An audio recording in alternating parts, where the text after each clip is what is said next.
কেন ভয় পেতে যাবে? আমরা আমাদের আদর্শগত লড়াই নিয়ে উপস্থিত আছি। মাঝে তৃণমূলটা থাকায় একটা ধোঁয়াশার পরিবেশ তৈরি হতো। অনেক মানুষ আমাদের ভরসা করেন, আমাদের সাথে থাকেন, কিন্তু সেই মানুষ ভাবতেন যে আচ্ছা সিপিএম যদি এখন না পারে তাহলে থাক বাবা, তৃণমূলকে দিয়ে বিজেপিটাকে আটকাতে পারবে। আবার এমন অনেক মানুষ তৃণমূলটাকে তাড়াতে চান, এমনি হয়তো বামপন্থীদের ভালোই বাসেন, কিন্তু তোমরা কি এখন পারবে? তার চেয়ে বাবা বিজেপি তৃণমূলকে হারানোর কাছাকাছি আছে, তাহলে বিজেপিকে ভোট। এই করতে গিয়ে আমাদের রাজনৈতিক পরিসর খানিকটা ছোট হয়ে এসেছিল তৃণমূল বিজেপির বাইনারির মধ্যে দাঁড়িয়ে। এবং আমরা যে কথাটা বলতাম যে এই বাইনারিটা সুকৌশলে আরএসএসের পরিকল্পনা অনুসারে তৃণমূল বিজেপি দুজনেই রেখে দিচ্ছে। এখন বিজেপির আর তৃণমূলকে ভারতের রাজনীতিতে টিকিয়ে রাখার প্রয়োজন নেই, যেভাবে আম আদমি পার্টিকে আর টিকিয়ে রাখার প্রয়োজন নেই, ওই কারণে সমস্তটা নিয়ে দিল্লি দখল করে ফেলতে গেল। যেভাবে অন্য আর 5টা জায়গায় তারা আক্রমণ করছে, সেইভাবে তৃণমূলের পারপাস হ্যাজ বিন সার্ভ।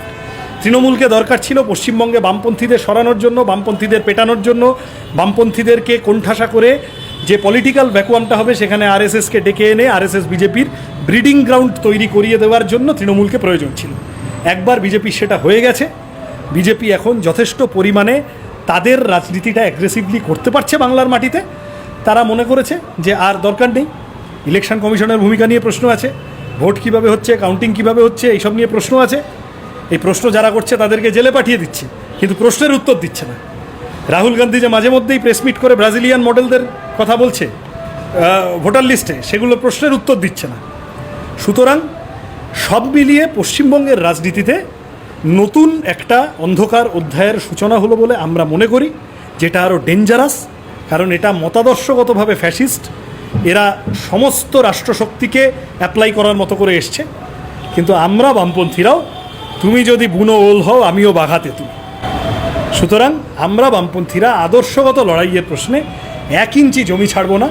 ফলতায় দেখেছ, তপসিয়ায় দেখেছ শতরূপকে, বিরাটি রেল স্টেশনে দেখেছ দীপশিতাকে, আজকে ব্যান্ডেলে দেখেছ মীনাক্ষীদিকে, এসএফআই ডিওয়াইএফআইকে কলেজ স্ট্রিটে দাঁড়িয়ে দেবাঞ্জনদেরকে দেখেছ।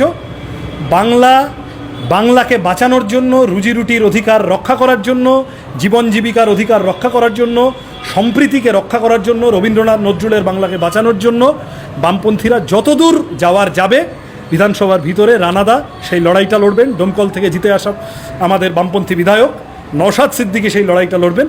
বাইরের রাস্তায় আমরা সবাই সেই লড়াইতে এক পা পিছবো না। আমরা বিজেপি হিন্দু ধর্মের জামাটা পড়েছে, আসলে হিন্দুর পার্টি না, বড় লোকের পার্টি। তারপরেও বাংলার মানুষের একটা অংশ বিজেপিকে ভোট দিয়েছেন।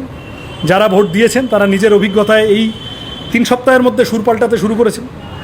আরও অনেক জিনিস সামনে আসবে, যেমন যত দিন আসবে বিজেপিটা তো আনটেস্টেড।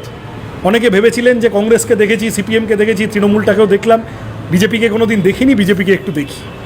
আগে মাছ ভাত খেয়েছি, ডাল ভাত খেয়েছি, সবজি ভাত খেয়েছি, ফলিডলটা তো কোনো দিন খাইনি, একটু ফলিডলটা খেয়ে দেখি। এখন ফলিডল খেয়ে দেখবেন, আরও যেমন দিন যাবে আরও বুঝতে পারবেন। বিজেপির লোকেরা তো যোগী আদিত্যনাথের বুলডোজার মডেলকেই একটা বিরাট ফুলিয়ে ফাঁপিয়ে বাংলার মানুষের সামনে এনে হাজির করেছিল। তো তারপরে যারা যেমন দিয়েছেন তেমন পাচ্ছেন। ভোটের আগে বিজেপি করেছেন, এখন দেখছেন স্টেশনের পাশে তার ঝুপড়ি, হকার, তার ছোট ঘর সব বুলডোজার দিয়ে ভেঙে দিচ্ছে, নোটিশ না দিয়ে। নোটিশ গেছে অভিষেক ব্যানার্জির কাছে, কারণ অভিষেক ব্যানার্জি একটা কেউকেটা, সে একটা ব্যাপার, তার সাথে বিভিন্ন রকম ব্যবসায়িক টাইজও থাকলেও থাকতে পারে, শোনা যায় অনেক রকম কথা। সুতরাং তাকে নোটিশ পাঠাতে হবে, তার নাকি বেআইনি বাড়ি ইত্যাদি ইত্যাদি বলে।